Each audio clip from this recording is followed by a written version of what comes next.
আজকের ওয়েদারটা দেখেছো?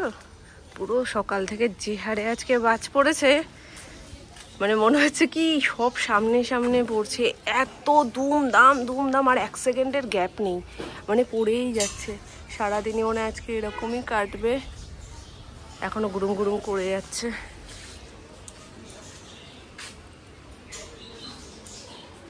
গুড মর্নিং এভরিওয়ান, কেমন আছো সবাই? এই সবাই খুব ভালো আছো, সুস্থ আছো। আজকে দারুণ রোদটা তো দেখছো এখন, কিন্তু খুব সকাল থেকে কিন্তু বৃষ্টিই হচ্ছিল। বৃষ্টি হয়ে এই জাস্ট খানিকক্ষণ আগে রোদটা উঠলো।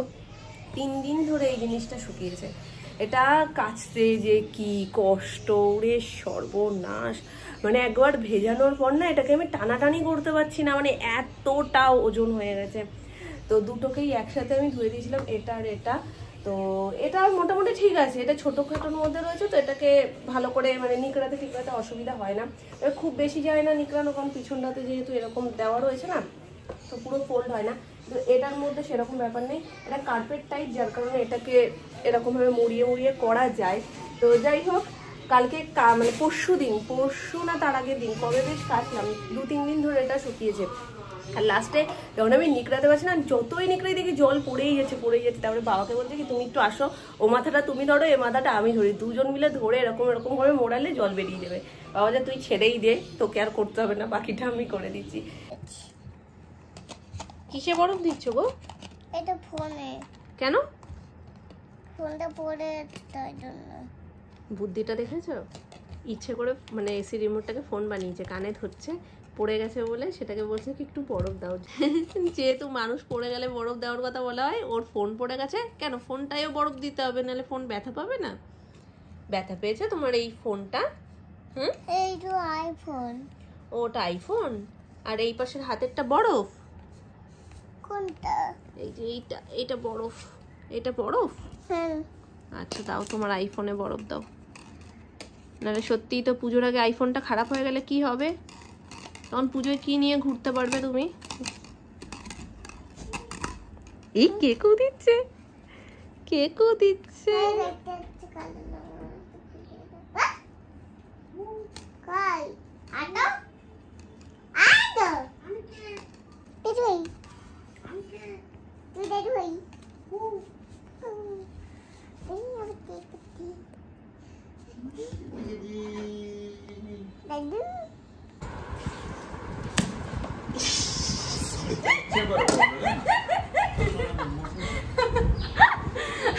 ডাবে চলে স্নান করে গেছে বাপি।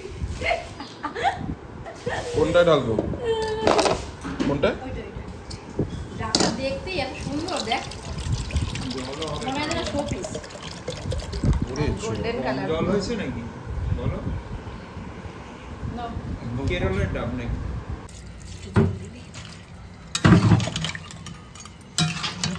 কাঁকড়া খেতে কে কে পছন্দ করো অবশ্যই কমেন্ট করো।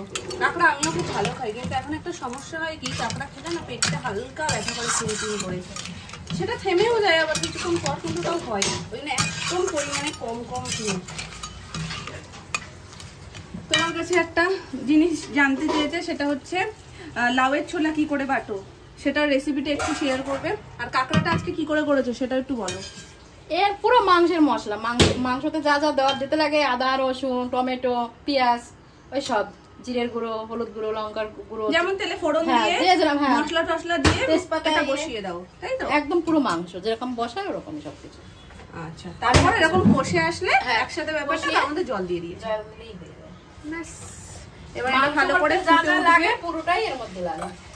ফুটে ওঠার পর যখন আবার মাখো মাখো হয়ে আসবে, ওপর থেকে কি গরম মশলা দেবে? হ্যাঁ গরম মশলা দেবো। এই আলুটা যদি একটু দেখবো যে খন্তি দিয়ে সিদ্ধ খানিকটা হয়ে গেছে কষাতে কষাতে, আর খানিকটা হবে, আর একটু এটাও টানবে, তাহলেই হয়ে যাবে।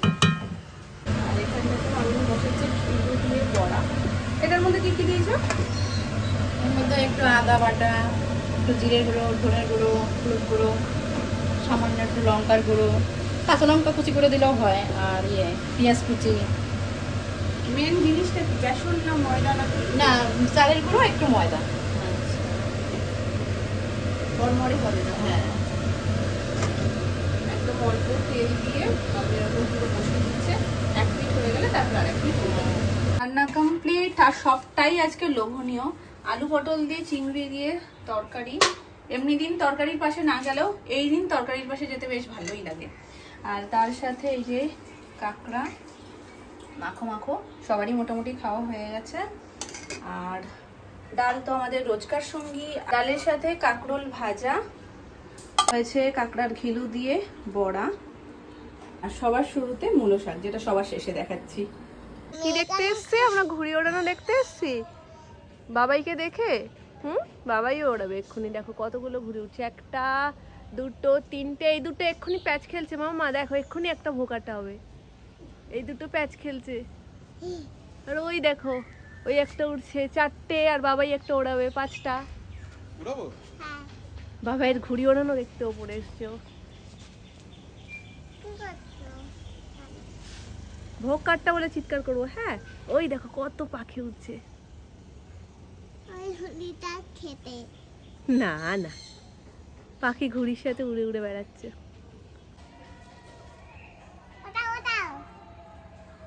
এ ভোকাটটা ভোকাটটা ভোকাটটা ভোকাটটা ভোকাটটা, ও লোটকেও নিয়েছে সাথে। হ্যাঁ এইটা আবার পরে হবে। ওরে পাকুড়ে, ওড়াও। আর কত দেরি হবে? ওড়াও, তাড়াতাড়ি ওড়াও। এই যে এখানে তো লাল হলুদ 3 এবার নিচে যাই।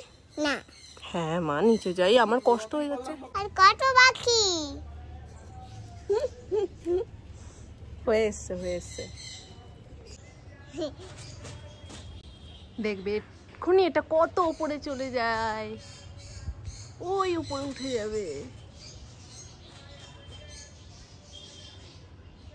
ঘেমে স্নান করে যাচ্ছ, ওই দেখো বাবার ঘুড়ি উড়ে গেছে। এবার ওই ওপরে ওঠা পর্যন্ত তুমি যদি এখানে দাঁড়াও তুমি আরো ভিজে যাবে। চলো পরে, আবার পরে দেখবো, খুব গরম ওপরে। আর তুমি নামতেও চাইছো না। জুতো, ওর জুতোই লাগবে। বলছি বড়দের জুতো পরে দাঁড়াতে, ও খালি পায়ে নিচে দাঁড়াবে না, নিচে নোংরা, ও খালি পায়ে দাঁড়াবে না। এখন আমি বলছি আমার পায়ের জুতোটা পর, না নিচ থেকে আমার জুতো নিয়ে আসো, তাহলে আমি হাঁটবো। এখন আমি আবার নিচে যাব, ওকে কোলে নিয়ে জুতো পরাবো, আবার ওকে জুতো পরিয়ে ওপরে নিয়ে আসবো। আমি কি পাগল? হ্যাঁ। আমার বুড়িটার হেয়ার স্টাইলটা আজকে দেখে বললো তো কিভাবে করলাম। দাঁড়াও দাঁড়াও দাঁড়াও দাঁড়াও, লাইট জ্বালাচ্ছি। দৌড়ে চলে যাবে না, দৌড়ে চলে যাবে না। এদিকে আসো, আসো শিগগিরি আসো, শিগগিরি। দেখি দেখি হেয়ার স্টাইলটা একটু দেখাও। নর্মাল যেমন সবটা তুলে একটা ঝুঁটি বাঁধি, সেটা কিন্তু আজকে করিনি। কারণ ওরকমভাবে তুলে ঝুঁটি বাঁধলে না, অনেকটা উঁচুতে যেহেতু আমি বাঁধি, পেছন দিক থেকে চুলগুলো খুলে যায়। এবার সেই তো যেইকে সেই ঘাড়ে পড়ে আর গরম লাগে। তার জন্য কি করেছি জানো, ওপর থেকে একটা ঝুঁটি বেঁধেছি, যেটাকে পুরোটা খুলিনি, মানে একটু ফুলের মতন করে দিয়েছি, যে আর কিছুটা অংশ সামনে এই যে ঢেউ খেলে রয়েছে। আর পেছন থেকে একটা বেঁধে সেটাকেও সামনে থেকে এমনভাবে করে দিয়েছি, নতুন একটা হেয়ার স্টাইল হয়ে গেছে। দেখতে ভীষণ ভালো লাগছে। চুলটাও পেছন থেকে খুলবে না, আর দেখে বোঝা যাবে না যে চুলটা আলটিমেট বাঁধা হয়েছে কিভাবে। এই দেখো মাম মাম, শিগগিরই চলো, শিগগিরই চলো, আমাদের টিফিন খাওয়ার সময় হয়ে গেছে, নিচে যাব। চলো তো দেখি ছোট নামনা কি করছে। দাঁড়াও 1 সেকেন্ড, দাঁড়াও আমি যাচ্ছি। ভীষণ ব্যস্ত মানুষ আসলে, আর আমিই ফাঁকা বসে থাকি, তাই না? শিগগিরই চল বুড়ি, শিগগিরই। দাঁড়াও, আমি আসছি। কাজ করছো? তাহলে করো কাজ, আমি লাইট টাইট অফ করে দিয়ে চলে যাই। টাটা টাটা, থাকো থাকো তুমি, টাটা। বৃহৎ কাজ এখন শুরু করব। অবস্থা ভীষণই খারাপ, সব ঠেসে ঠেসে আপাতত রাখা। এগুলো সব কিছু বার করব, ভাঁজ করব, গোছাবো, আর সব পাটে পাটে রাখবো। আর ইচ্ছা আছে যে পুজোর জামাগুলো এর মধ্যেই এক সাইড করে রাখবো। দেখা যাক কতদূর কি জায়গা ফাঁকা করতে পারি, আর পুরনো জিনিস কি কি বেরোয়। বল বাচ্চা, মামা এটা পেলো ভালো? হ্যাঁ তোমার তো। চলো সবাইকে দেখিয়ে আছি। ঠিক আছে, আপাতত তুমি একটু পরে রাখো, আমি এখানকার কাজগুলো করে নিই, তারপরে দেখিয়ে আসবো সবাইকে। ঠিক আছে, এটা পরেই আজকে নিচে যাব। ঠিক আছে, ঠিক আছে তো মামা? কি খুশি দেখো, নিজের জিনিস তবে অনেক ছোটবেলায় দেখেছো, বড় হয়ে তো দেখেই। এটা পরে দেখো, পরে দেখো। জাস্ট একটা কাউন্টার ফাঁকা হয়েছে, তাতেই দেখো আমার কোল পুরো ভর্তি হয়ে গেছে। আর ওই কোণে চলছে বিগ বস। বিগ বস দেখতে দেখতে কাজ করব।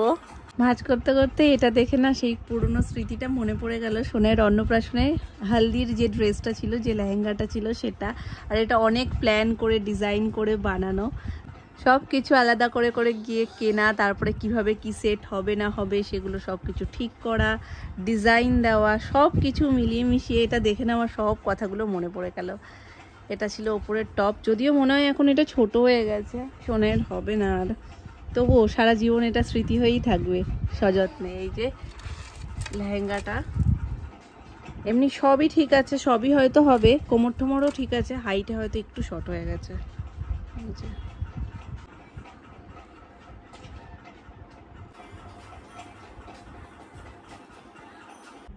আবার একটু কাটো না। করবো তো। হ্যাপি টু টু ছাড়বে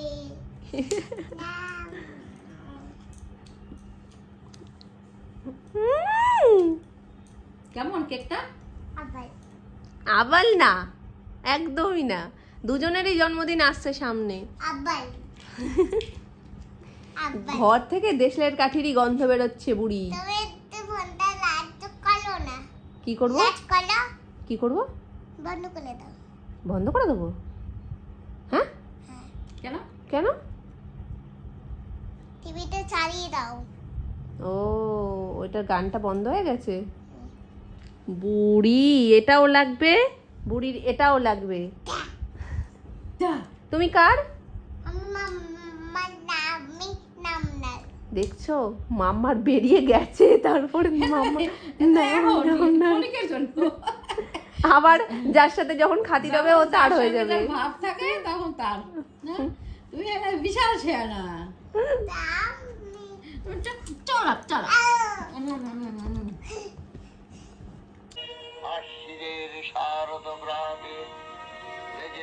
অ্যানি এখানে মহালয়া দেখছে ফোনে, কারণ ওর তো ভোর 5টায় উঠে দেখা হবে না, সেই জন্য এখনই ওকে চালিয়ে দিয়েছি।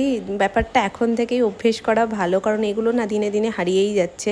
যবে থেকে একটু বুঝবে, হয়তো সামনের বছর অনেকটাইও বুঝতে পারবে, তবে থেকেই ভোর 5টায় উঠে মহালয়া শোনাটা, দেখা হোক না হোক, এটা অবশ্যই করে আমি অভ্যেস করাবো। তো কি ভেবেছিলাম আর কি হয়ে গেল, দিনটা খুব ভালো কাটবে সেরকমভাবেই দিনের শুরুটা তো হয়েছিল, কিন্তু রাত হতে হতে দেখছি ক্রমশ মেয়ের গা গরম হচ্ছে।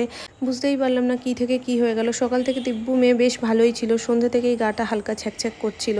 তো মানে কেন এরকম হঠাৎ করে হচ্ছে বুঝতে পারছি না। যদিও এখন সিজন চেঞ্জ, ঘরে ঘরে ঠান্ডা লাগা প্রত্যেকেরই লেগেছে, যেখানে যাচ্ছি সেখানেও, ইভেন আমাদের ঘরেও মোটামুটি সবারই ঠান্ডা লেগেছে। এখানে তো ওষুধ বদ দেখে আমার মেয়ে ওষুধ পেটানো শুরু করে দিয়েছে, যে দুষ্টু করা, মায়ের সাথে দুষ্টু করা, এরকম বলে পেটাচ্ছে ধরে। প্রতি বছরই মহালয়ার আগের দিন রাতে আমরা প্ল্যান করি বাবুঘাট যাব, এটা সেটা করে ঠিক সেই ব্যাপারটা ক্যান্সেল হয়ে যায়। আগেরবার বৃষ্টি, তো এবার সোনাইয়ের জ্বর, জানি না কি হবে। তবে একটা ছোট্ট জিনিস তোমাদের সাথে শেয়ার করার, এটা হচ্ছে অ্যানির প্রথম বছর দুর্গাপুজো। এই বয়সটা এমনই যে কেউ, মা বাবা আশেপাশের কেউই কোনো কিছু শিখিয়ে বাচ্চাদেরকে করাতে পারে না, কারণ ও তখন কিছু বোঝেই না। আমার মনের বিশ্বাস এটা মায়েরই কৃপা, কারণ ও না কোথাও আগে দেখেছে, কারণ ওর দেখার বয়সটাই না, ওর কয়েক মাস বয়স তখন। ও ঠিক মা দুর্গার মতন করে করছে। এই ভিডিওটা আমি সযত্নে আমার কাছে রেখে দিয়েছি, আর সারা জীবন হয়তো এটা থাকবে, এবং ও বড় হওয়ার পর ওকে দেখাবো যে ওর কয়েক মাসে ও কী সুন্দর মা দুর্গার মতন করে করছে। প্ল্যান তো অনেক কিছুই ছিল, ভোর ভোর উঠবো, যেগুলো যা, কিন্তু কিছুই হয়তো হবে না। তবে এই মিষ্টি মুহূর্তটা তোমাদের সাথে শেয়ার করার ছিল। কি আর বলবো, কিছুই বলার নেই, মনটা খুব খারাপ। সবাই একটু প্রে করো যাতে অ্যানি খুব তাড়াতাড়ি সুস্থ হয়ে যায়, আর ওকে নিয়ে আমি ঠাকুর দেখতে আনন্দ করে বেরোতে পারি।